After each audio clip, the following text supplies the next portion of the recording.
आदिवासी लोगों का दावा।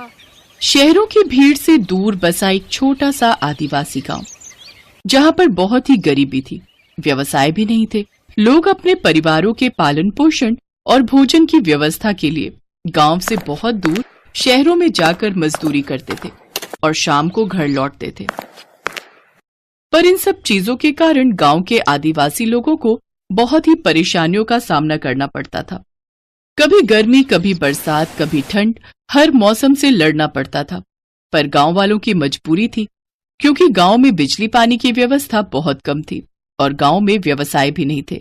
जिनके पास थोड़ी बहुत जमीन थी वो अपनी जमीन पर खेती करके थोड़े बहुत पैसे कमा लेते थे। पर इस मुश्किल की घड़ी में गांव की एक बहुत ही समझदार महिला तारा देवी ने एक उपाय सुझाया। मैं आप सबको यही कह रही हूँ कि हम सबको मिलकर गांव की सड़क पर एक ढाबा खोलना चाहिए, क्योंकि यहाँ से बहुत से शहरी लोग गुजरते हैं। जब ढाबा देखेंगे तो वो यहाँ भोजन के लिए जरूर रुकेंगे। इससे हम सभी आदिवासी समुदाय के लोगों की कमाई भी होगी और हमारे रोजाना शहर से आने जाने की कठिनाई भी दूर हो जाएगी। तारा ठीक कह रही है। हम सब गांव की औरतें अपने आदिवासी पारंपरिक व्यंजन बनाकर जब शहर के लोगों को खिलाएंगे तो इतना तो हमें पता है कि शहर के लोगों को हमारे आदिवासी व्यंजन बहुत पसंद आएंगे। हाँ, क्योंकि हमारा भोजन मिट्टी के बर्तनों और केले के पत्तों के इस्तेमाल से बना होता है। शहरी लोग इस भोजन को जरूर पसंद करेंगे। अब हमें देर नहीं करनी चाहिए। मेरी पत्नी तारा ठीक कह रही है। हम सबको मिलकर खूब मेहनत करनी है और एक आदिवासी ढाबा तैयार करना है। इस काम में हमें आज से ही लग जाना चाहिए। सब आदिवासी लोगों ने तारा और उसके पति की बात को माना और सबने मिलकर खूब मेहनत से गांव के बाहर सड़क पर एक कच्चा ढाबा बना लिया, क्योंकि आदिवासी गांव वालों के पास इतने पैसे नहीं थे कि वो मजबूत और पक्का ढाबा बना सके।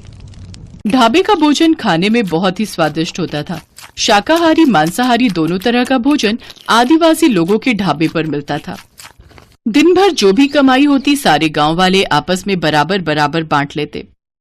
धीरे धीरे ढाबे पर कमाई होनी शुरू हुई। पर एक दिन जब आदिवासी लोग ढाबे पर खाना बना रहे थे तो अचानक बहुत तेज बारिश आनी शुरू हो गई। तारा, हमने तुम्हारी और शैलेंद्र की सलाह पर ढाबा खोल तो लिया है और आज तो हम सबका बहुत नुकसान हो गया भाई।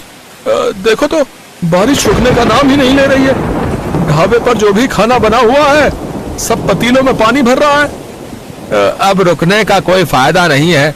हम सबको घर चलना चाहिए और कल से वहीं शहर जाकर मजदूरी का काम शुरू करना चाहिए। यहाँ इस कच्चे ढाबे पर मेहनत करके हम अपना समय और पैसा खराब नहीं कर सकते। सब गांव वाले वापस अपने घरों को चले गए, क्योंकि ढाबे में पूरी तरह से पानी भर चुका था। ढाबा बारिश के पानी में डूब चुका था। हमने क्या सोचा था और क्या हो गया।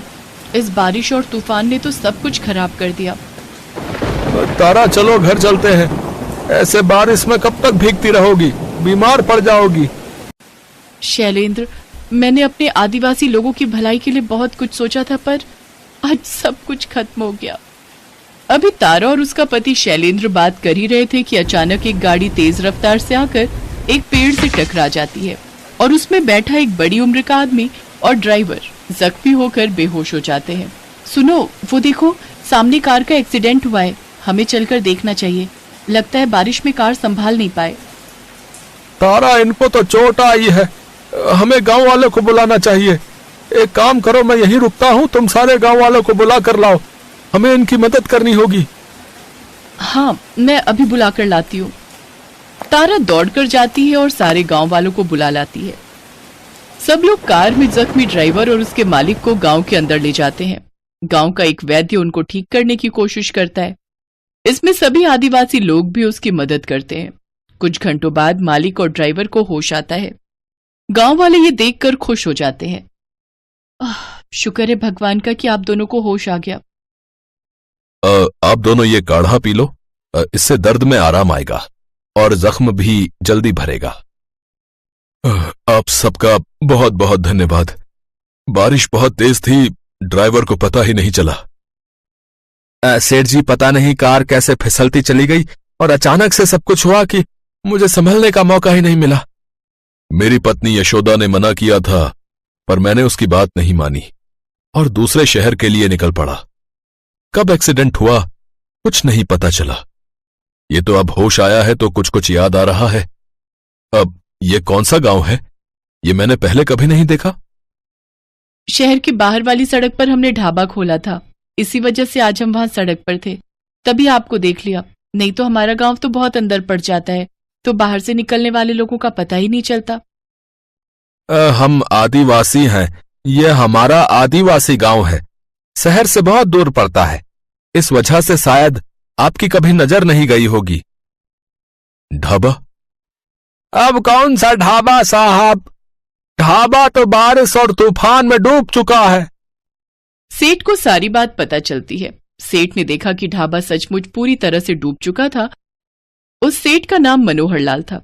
मनोहर लाल ने मन ही मन विचार किया कि जब आदिवासी लोग उसके लिए इतना कर सकते हैं, उसकी जान बचा सकते हैं, तो उसको भी उनके लिए कुछ न कुछ करना चाहिए। सेठ मनोहर लाल ने आदिवासी लोगों की मदद की और अपना पैसा लगाकर उन्हें एक पक्का मजबूत ढाबा बनवा कर दिया। अब पक्का ढाबा बन जाने की वजह से वहां पर बिक्री और बढ़ गई। अब मौसम का भी कोई प्रभाव उस ढाबे पर नहीं पड़ता था। आपका बहुत बहुत शुक्रिया मनोहर लाल जी। आज आपकी मेहरबानी की वजह से हम आदिवासी लोगों का ढाबा फिर से चलने लगा। बहन, तुम सबने भी तो मेरे लिए कितना किया है, मेरी जान बचाई, वरना आजकल कौन किसकी मदद करता है। तुम सबने जब मेरे लिए इतना किया तो मेरा भी तो फर्ज बनता है कि मैं तुम सबके काम आ सकूं। तुम सब गांव वालों को कभी भी कोई भी परेशानी हो तो बेझिझक मुझसे कहना, मैं हमेशा तुम सबकी मदद के लिए तैयार रहूंगा। सेठ मनोहर लाल की मदद से सभी आदिवासी गांव वाले बहुत खुश थे। धीरे धीरे उस आदिवासी गांव ने भी तरक्की करनी शुरू कर दी।